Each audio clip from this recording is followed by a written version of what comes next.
The Eagles are on their way to having $60 million under the cap. And let me tell you this, Haason Reddick ain't going nowhere.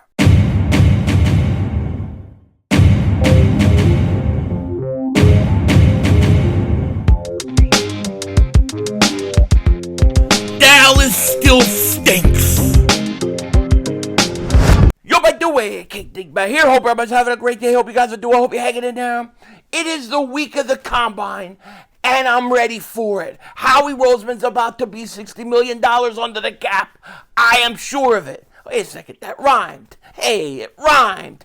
I ain't got a dime, but that's okay because I'm never on time. I better just stop. I sound like the RZA from Wu-Tang, and people just can't deal with it. We gotta stop. I gotta stop. But it is the week of the combine. Nonetheless, I hope you guys had a wonderful, wonderful weekend. I can't wait to see what's going to happen. Should be very interesting. And Howie Roseman very easily could get $60 million under the cap, as well as it looks like Haason Reddick is going to be here long term. We're going to get into all of it in a second. But before we do that, just a reminder. Thursday, I will be doing a subscriber stream, a live stream. We will be smoking stogies, celebrating the 100,000 subscribers, as well as, and I got to figure out what days. So I'm thinking Friday, Saturday. I should be live for some of the combine, so come hang out. It's going to be a lot of fun. Busy week. We got a lot of stuff going on. And the first thing I want to talk about is this crazy rumor. This is non-Eagle related, but to me, this is just crazy. Did you guys see this? Dov Kleeman's reporting this. Report. There is, quote, steam that the Pound Vikings could make wide receiver Justin Jefferson available in a trade, per Charlie Walters. Could you imagine the Vikings trading Justin Jefferson? Holy crap. I mean, first of all, what do you trade him for? Like, you got to get at least, a first-round pick and then some out of it. If the Eagles got a 1 and a 3 for A.J. Brown, you've got to get at least a 1 and you got to get a lot. I mean, I don't even know, but this is crazy. This is how crazy the offseason gets this time of year. Justin Jefferson could be traded. T. Higgins, I think, got franchised. Saquon Barkley could very well end up with the Dallas Cowboys. It is going to be absolutely bonkers. I mean bonkers this offseason. And I love every single second of it, okay? I really, really do. Now, as far as our boy Reddick goes, that's the big question for the Eagles right now. What's going to happen to Haason Reddick? I don't think Haason Reddick is going anywhere. And we're getting reports, we're getting rumors that the Eagles want to make him an offer. Jake Rabati wrote this.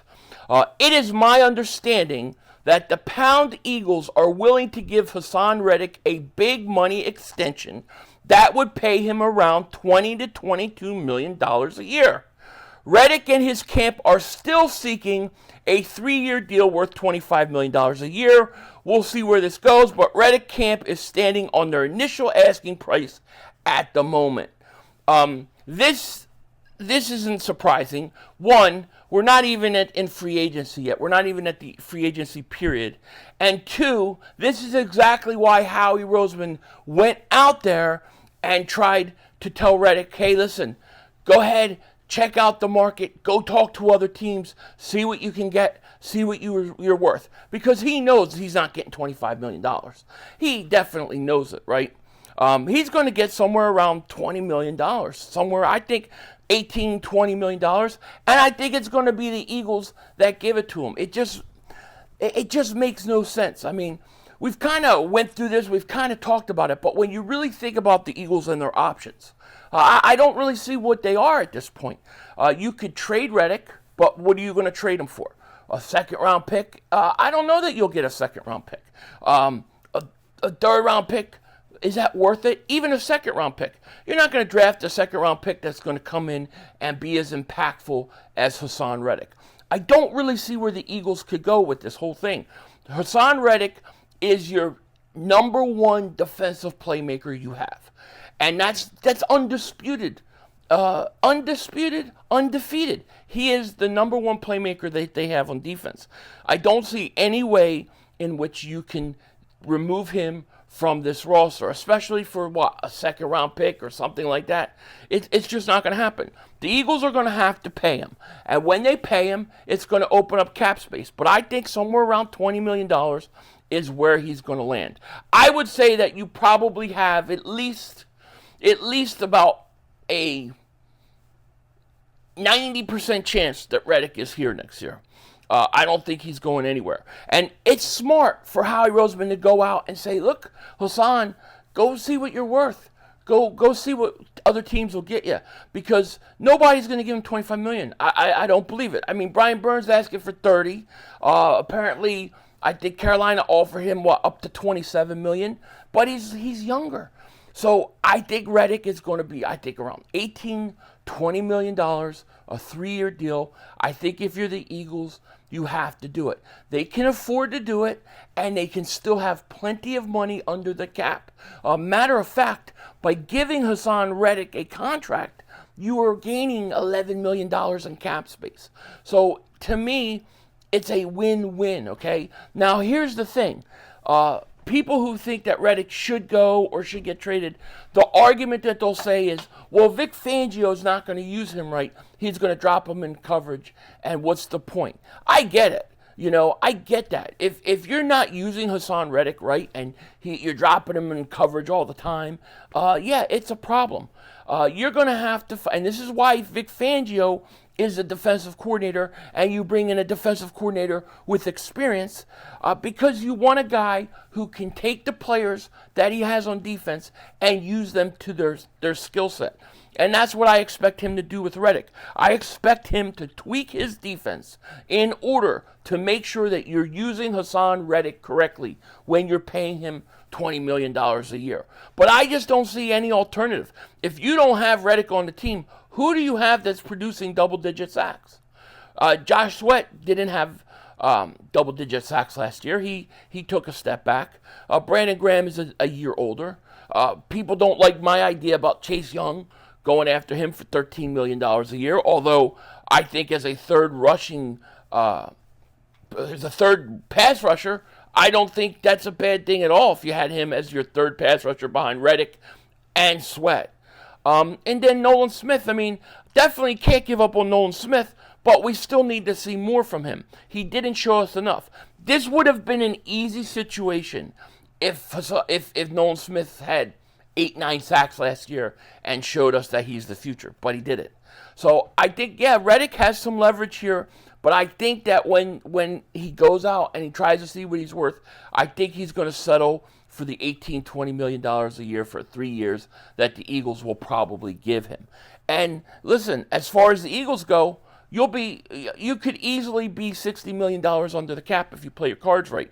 Anthony DeBona wrote this: there's a realistic path for the Eagles to reach nearly $60 million in cap space before free agency begins. 1, release Kevin Byard, save $13 million. Remember, the Eagles are about $32 million under the cap right now. So release Kevin Byard, save $13 million. Extend Haason Reddick, saves about $11.8 million. Extend Devontae Smith, that would save you $1.8 million. Will they extend Devontae Smith this offseason? I don't know. Extend Landon Dickerson, that saves you another $600,000. So just those 4 moves alone, he's saying, can bring you close to around $60 million. And we haven't even talking about restructuring possibly Josh Sweat's contract, doing something with Avonte Maddox. These are all ways that the Eagles can save money. The Eagles are going to have $60 million in cap space. You're going to extend Haason Reddick. There should be no reason why this team, this offseason, doesn't go out, get yourself 1 giant signing and then 2 middle-of-the-road signings. That's what I think they're going to do. Now, I think that their signings most likely will be heavy tilted towards the defense, which it should, okay? Now, there are some possibilities. There are some kind of like, slight slight surprises out there that I think people would be very shocked at. I personally, not saying this is going to happen. I'm not saying it's going to happen at all. I want to make this clear. I'm not saying it's going to happen. But if you said to me, all right, Philly, tell me one crazy, out of left field tight move you think the Eagles are going to do that nobody really, or not many people would see coming, that really would shock you and shock everybody else. If you had to choose one player in free agency that the Eagles would go out that nobody would expect them to sign, and there's no reason to expect them to sign in person. If there was one person out there, who would it be? And my answer to that would be Saquon Barkley. I think Saquon Barkley is the out of left field surprise signing nobody saw coming. If I had to pick one guy, and you're probably going, that's crazy, that'll never happen, the Eagles don't pay running backs. That's why it's a out of left field signing that nobody sees coming, because everybody has that exact answer. But the damage that would be done by the Eagles and Haason and Saquon Barkley would be absolutely incredible. I'll make it even easier. Not just Saquon Barkley, but Saquon Barkley or Jacobs. One of those two guys would be a shock signing I don't think anybody saw coming. But can you imagine Saquon Barkley behind this offensive line with the receivers and quarterback that they have? I mean, dude, Saquon Barkley has literally never, ever played with any talent in the pros. I mean, he's played with absolutely nothing. Could you imagine putting him with a team with some talent? I think it would make as big of an impact as Christian McCaffrey made to the 49ers by getting him. And don't forget, the Eagles did reach out to the Panthers about trading for Christian McCaffrey. So the Eagles were actually toying with the idea. That would be my out of left field crazy shock signing, Saquon Barkley, because if you put him on this offense, it would be absolutely devastating. I don't think they have a weakness. I don't think you have a weakness. I think you score 30 points a game, especially if they could use Barkley out of the backfield and running. Barkley's never played with an offensive line like this. Barkley has never played with a team this talented, and I would be very curious to see. I think no matter where Barkley goes, I think if he goes to a team with talent, I think quickly he's going to become the best running back in football. I just think he's played with no talent for so long. If he ends up with the Chargers, I could see it. Now, I think Dallas is a legitimate, more likely spot than the Eagles. The Eagles, like I said, that's just my out of left field talk. But I think the Cowboys are going to go after him because it makes sense for them. They need a running back, and a running back like that on Dallas would be just as devastating as it would be for the Eagles. So watch for that. But my point is this. The Eagles are going to have $60 million to do whatever the hell they want to do. And by bringing back Haason Reddick, you gain cap space. By extending guys like Devontae Smith and Landon Dickerson, you get cap space. And that is exactly what we need. You know what I mean? Free agency is right around the corner. First of all, we got the Combine this week. There's going to be a lot of interesting players to watch. I will be streaming live on those days, so just look for it. With that said, let me ask you guys, put in the comment section who your surprise out of left field signing you think the Eagles could have that nobody would see coming. Who would be your sleeper pick there? I'm curious to know. With that said, take care. Talk to you later. Of course, don't be a dingbat. And remember, it's Howie Vision, baby. We're all just living in it.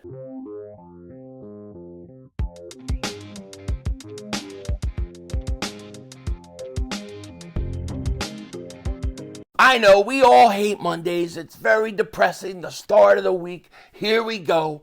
But if I could just bring a smile to your face for 30 seconds, make you a little bit happy, pause, just for like 30 seconds, then it makes your day, makes your week start off so much better. So what better way to enjoy the day than to start off with Cowboy fans choking and their reactions. Denzel Washington out. Come on, guys. 2 minutes to go. You have plenty of time. Come on. Oh, shit! Dad! No! It's over! It's over! This game is over! Cut it off, it's over! Fuck. Congratulations, Green Bay! Congratulations, Green Bay! Congratulations, Green Bay! I said run the ball. Congratulations, Green Bay! Dak Prescott, you need to be fired today! That was on you, Dak! That was on you, Dak! That was on you, Dak! I said run the ball. That was on Dak Prescott! That's it! Trying to defend the CeeDee Lamb! Trying to defend the CeeDee Lamb! You tried to defend the CeeDee Lamb! You got to give it to CeeDee Lamb! God! It's over! It's over, Dak! Put Trey Lance in the game. Trey Lance can't do worse than you. I'm an idiot because I buy into this shit. I buy into this shit. Because here's the thing. I am a grown-ass man. And I talk the talk. It is killing me. I feel it coming. I feel like it's going to take Jerry Jones taking. Cut it off. It's over.